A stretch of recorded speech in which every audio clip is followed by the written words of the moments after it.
Hello, welcome to Rando Tech Info and our review of the OnePlus Watch 2. I've been using the Watch 2 as my daily wearable for the past 2 months since its release, and for the most part, it's been good. It looks good, has great build quality, has a big and beautiful screen, and it works equally well no matter what Android device you are paired with, which reminded me a little bit of another wearOS device I used to know. And that device is the Fossil Gen 6. For those of you who don't know, Fossil recently shut down its smartwatch division. You can still purchase some models of their smartwatches on Fossil and Amazon.com, but no new watches are coming. This is a decision I totally get, but one that also makes me a little sad. For a while, Fossil was seemingly the only company putting any effort into the wearOS platform, and I don't think it's a stretch to say that without them, the platform might not even exist today. So I admit I might have had a case of Fossil on the brain when I reviewed this watch, but I do think the comparisons are relevant. So let's start off this review with what was probably the greatest strength of Fossil smartwatches and might be the greatest strength of this watch.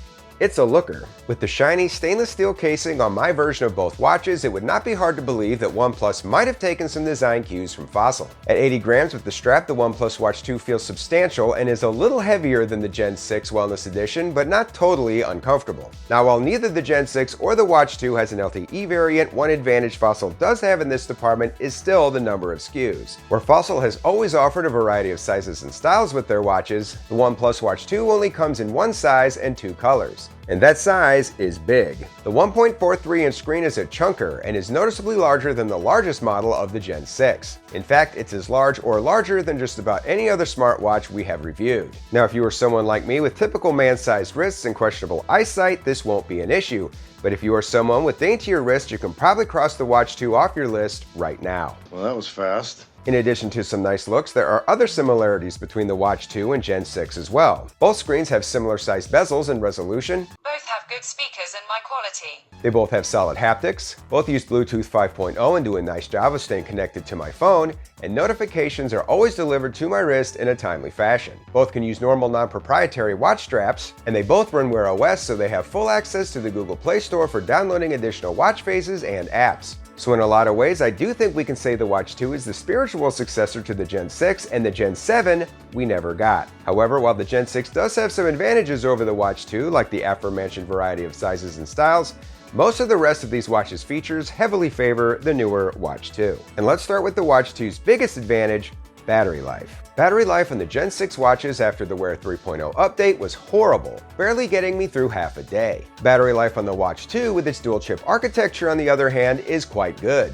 I was able to get about 2.5 days of battery life on the Watch 2 with everything turned on. We are talking the always-on display, constant heart rate monitoring, stress monitoring, all of the sleep assessment options including breathing problems and SpO2 tracking, auto workout detection, all of it. And predictably, the more of these things I turned off, the better battery life I was able to get. For example, just turning off assessing breathing problems raised the battery life to just over 3.5 days. And with the always-on display turned off, I was at least able to get close to OnePlus's claims of 100 hours of battery life. However, there is one other thing that needs to be mentioned. In order to get the best battery life out of the watch, you need to use watch faces and complications that allow the watch to stay in its lower power mode, making use of its lower power coprocessor. So for example, using a calendar complication will drastically lower your battery life. However, this at least comes with a warning. The battery life on the Watch 2 isn't quite as good as the battery life I am able to get out of the current wearOS battery life king, the TicWatch Pro 5 with its dual display technology, but it's close. Charging speeds on the Watch 2 are also good. A full 0 to 100 charge will take you around an hour, but the charging really slows down towards the end of the charge. This is actually something you want because it protects battery health. But if you just want a quick top off, you can expect to get about a 65% charge in around 20 minutes, which is really nice. Another huge advantage of the Watch 2 is performance. After the Wear 3.0 update on my Gen 6 models, performance became quite slow and laggy, probably due to the combination of new software combined with old hardware. While the Watch 2 is running Wear 4.0 and is packing Qualcomm's latest wearable Snapdragon processor, the W5 Gen 1. And this provides the OnePlus Watch 2 with the kind of silky smooth performance that might only be rivaled in the wearOS world by the Pixel Watch 2, which is also packing that same processor. However, as mentioned during the battery life segment, the Watch 2 is also packing a low-power coprocessor, which is the primary reason why battery life is so good and around 4 times the life you will get out of the just mentioned Pixel Watch 2.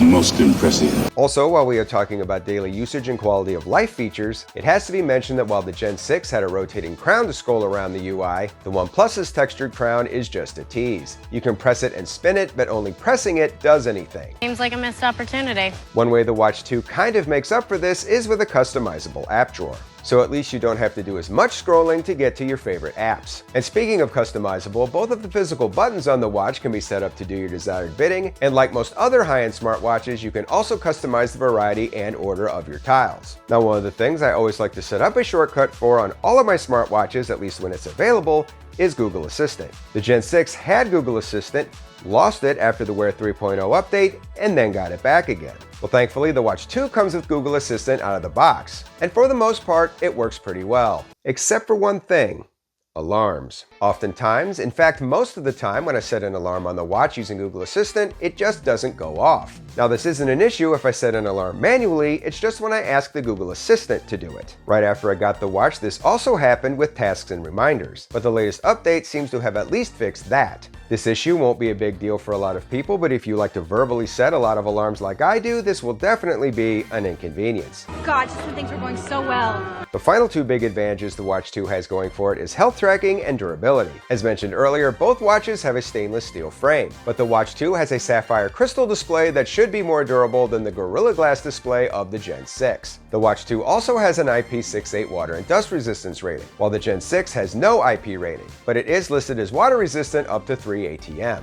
That leaves us with health and fitness tracking. I'm not going to get too deep into this since a lot of other YouTubers are more fitness focused than I am. What I will say is that fitness and health monitoring on the Watch 2 is definitely an upgrade over the Gen 6. Fossil never had its own health tracking app and always relied on using Google Fit. And while Google Fit certainly isn't bad, it just lacks some features found on other modern smartwatches. The Watch 2 does have its own health and companion app that OnePlus calls OHealth. And the app does a nice enough job of displaying your health data in nice, easy to read charts and graphs. It also allows you to sync your data with Google Fit, which is kind of ironic. However, the Watch 2 doesn't have all the latest bells and whistles either. For example, there's no ECG app, there's no temperature sensor or menstrual cycle tracking, and there is no fall detection. And while I did find the health tracking on the Watch 2 to be mostly accurate, I would say in my testing it's not quite as accurate as the Fitbit-enabled Pixel Watch 2. And stress tracking on the OnePlus Watch 2 in particular was completely useless. Over the course of almost 2 months, the watch showed slightly lower stress when I slept than when I was awake.